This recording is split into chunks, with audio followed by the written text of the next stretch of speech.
nyamit kinin. Puro siya kumit, ibabaon mo kinanayin. Anya ko na? Awan, nagpintas ka ko na.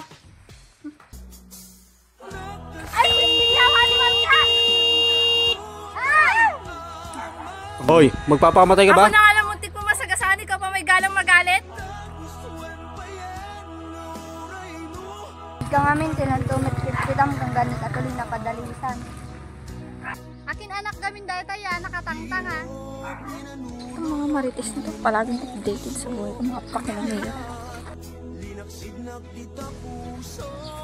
Na, ito na yung sibuyas kan bawang.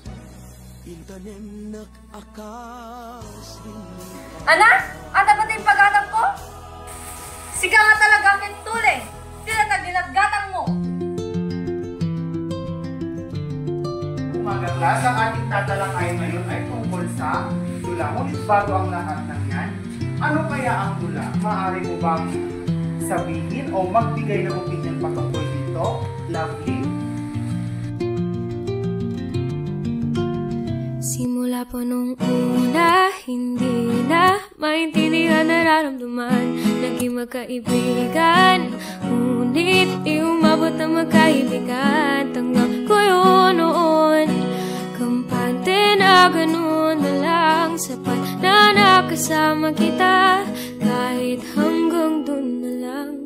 Di na lang ako lalapit, di na lang titingin para hindi na rin mahulog pa sa iyong mga mata. Siguro... Miss Hernandez, nakikinig ka ba sa klase? O ba't ka nakatingin sa labas? Yes, sir. Siya nga pala, class. Mayroon kayong bagong kaklase. Siya si Jake. Jake, maaari ka nang pumasok. Hanggang dito na lang, idimutin ang damdamin, sisigaw na lang sa hangin. May girlfriend ba kaya siya? Tanungin mo kaya sa kanya, kung pa kung mama niya na alam na sa informasyon niya. Sungit naman ito, nagtatanong lang yung tao. Naging kami ni Jake ng ilang buwan hanggang sa di ko na malayan, nawawalan na ako ng oras sa aking pag-aaral. Napilitang magkating para makipag-date, mangupit sa magulang at magdahilan ng may babayarin sa school kahit nawala naman. Magnakaw ng pera sa bag ng aking kaklase para lang may pangregalo sa kanya at mas pinili ko siyang makasama kaysa sa aking mga kaibigan. Ako'y naglalakad nang bigla kong makita si Nisha at Angelica. Pwede ka na namin makausap. Ano yun? Yung tayo. Tara, dun muna tayo.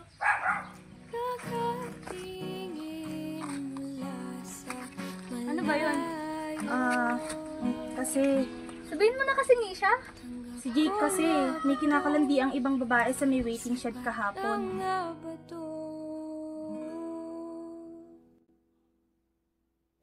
Pero ikaw na ang Teka, si Jake ba yun? Oo nga no.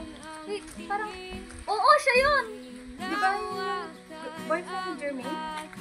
Siya nga! Kumanda ka sa akin, susunod kita. Anong pinagsasasabi niyo? Siguro gusto niyo kaming siraan, ano? Hindi sa ganun. Alam ko na. Kasi mas pinili kong makasama si Jake kaysa sa inyo mga kaibigan ko na sumisira sa relasyon ng iba. Alam mo, Jermaine, huwag mo kami insultuhin ng ganyan. Sinasabi namin sa ito para aware ka na yung kinakasama mo ay gago at manluloko. Pero sige, kung gusto mong sumama sa lokong yun, sumama ka sa kanya. Magpakasaya kayong dalawa. Alam mo, Jermaine, dahil sa kakamadali mong lumandi, ang dami nang nawawala sa'yo. Pati ang pag-aaral mo na pabayaan mo na. Huwag mong hintayin na pati kaming mga kaibigan mo ay mawala sa'yo. Halika na, Kanisha.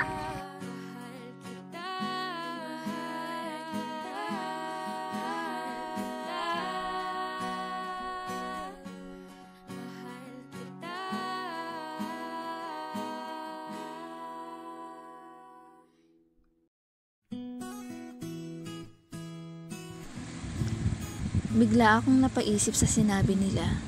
Tama nga naman sila. Nawala na lahat sa akin dahil lahat ng oras at atensyon ay napunta kay Jake. Nilagyan ko ng tracking device ang kanyang bag at sinundan ko siya sa isang resto. Tama, nandoon siya at wala naman siyang kasama. Paalis na sana ako ng resto nang biglang dumating ang babae. Kanina ka pa ba? Hindi naman babe, napaaga lang ng konti. Bago ko pala makalimutan, happy 2nd anniversary, babe. Thank you babe, nagkabala ka pa. Happy anniversary din. Order na tayo sa waiter. Gusto ko ng ice cream, babe. Parang kagaya ko ng sweet. Parang gusto kong pumatay ng tao sa gabing iyon. Ngayon ko lang napagtanto na matagal na pala ako niloloko ni Jake. Hindi ko na sila sinugod at tama na ang ebidensyang nakuha ko. At sino ba naman sila para ipahiya ang sarili ko? Kinabukasan, ay dumating siya sa tambayan namin. Oh babe, kanina sa ka pa ba likod dyan? ng eskwelahan. Hindi naman, napaga lang ng konti.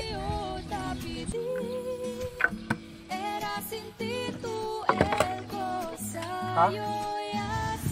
Biglang tumulo ang luha ko at sinabi lahat sa kanya ang sinasabi ng aking puso. Ano to? Sino siya? Matagal mo na pala akong nilolokong hayop ka? Aminin mo na lahat sa akin, Jake. Alam ko na kung bakit mo ako niligawan. Para lang pala makuha mo at ipagmalaki na isa ako sa mga babae mo.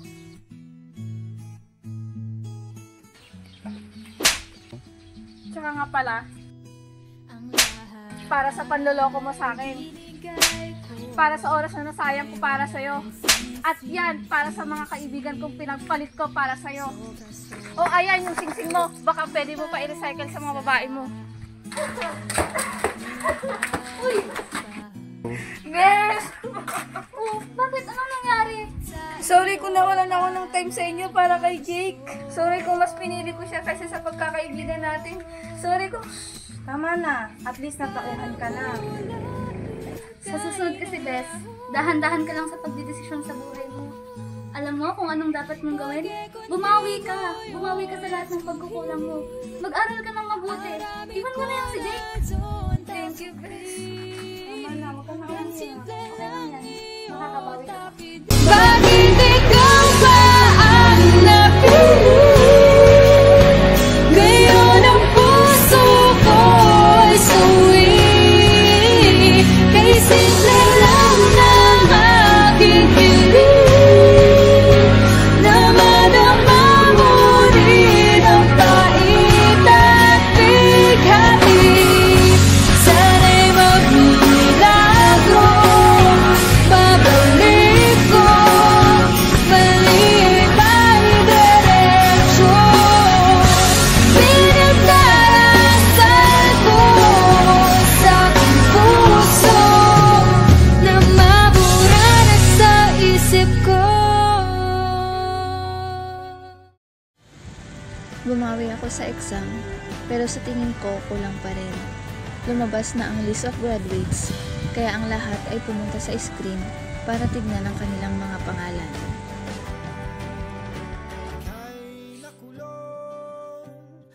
OMG, gagraduate na ako. Bes, pati ikaw, hindi siya. Ayan.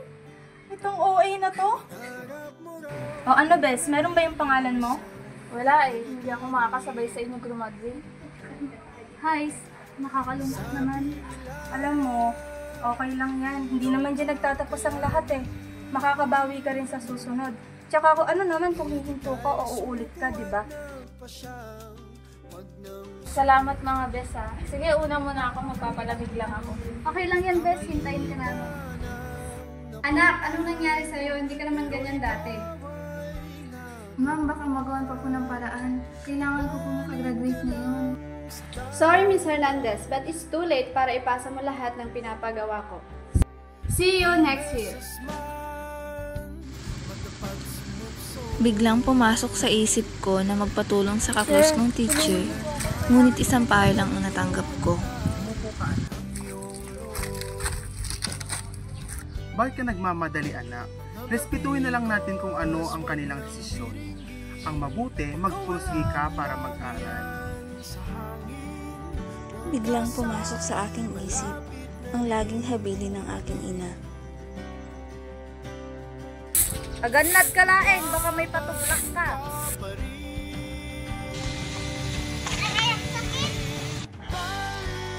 Ayan kasi, lagi kang nagmamadali.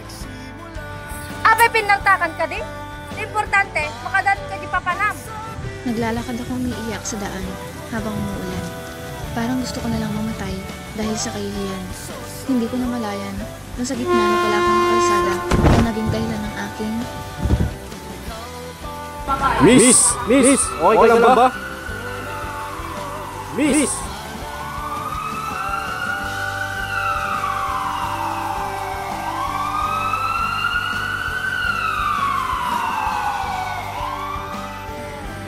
Ate! Ano oras na? 11:30 na ate. Oh my gosh, late na ako.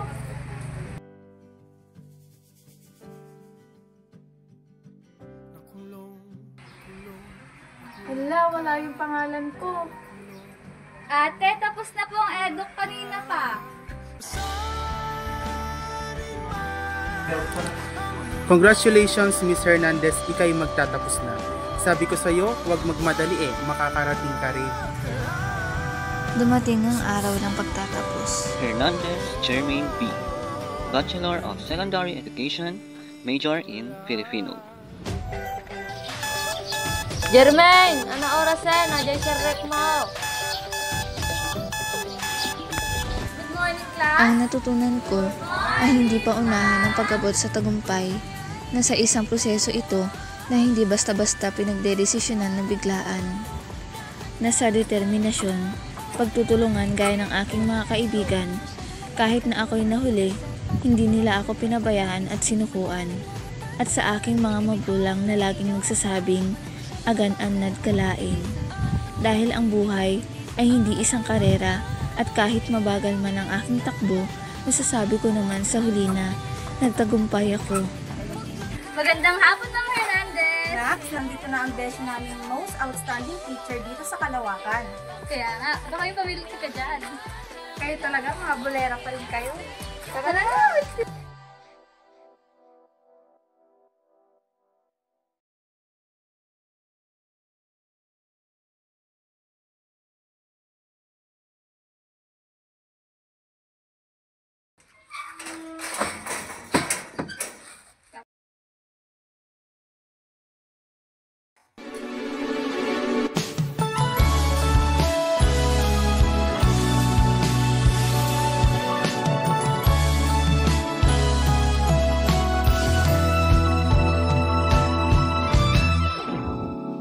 Nahulog sa iyong mga mata,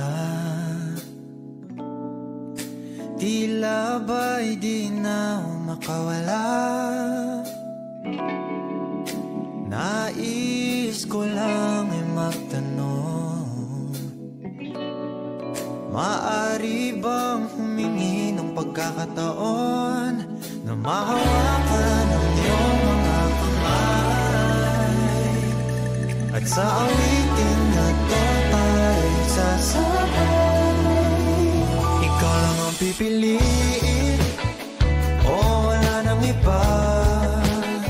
Ikaw ang panalangin na makasama hanggang sa pagtanda. At lagi kong ulitin, ipapalala sa'yo, ikaw ang panalangin, ikaw ang panalangin.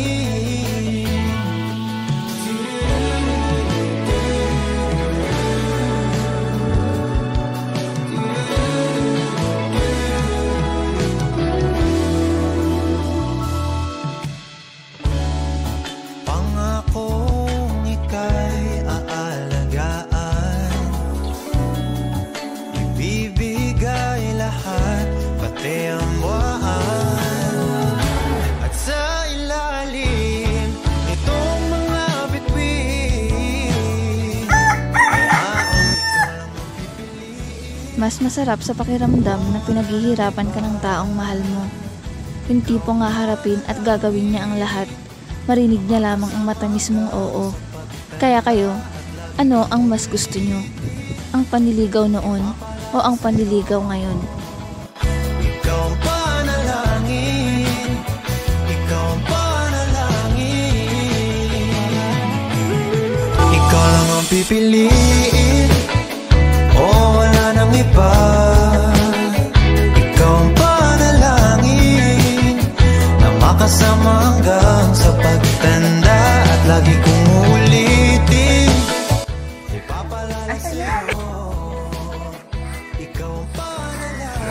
2, 3, go. Why are you? Go.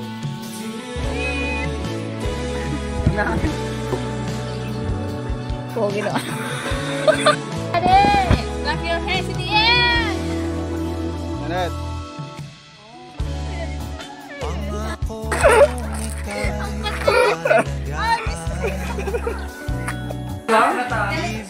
Pakita. Wag ka magpakita dyan. Tuman? Oo, ba't? Alam ko na. Sumama ka sa kanya. Magpakasaya naman yung dalawa.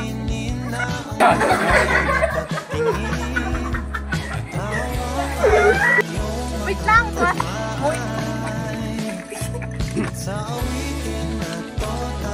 Magsabi ka ng gusto mong kainin. Ano ba yan? Sige, salamat. Ulit!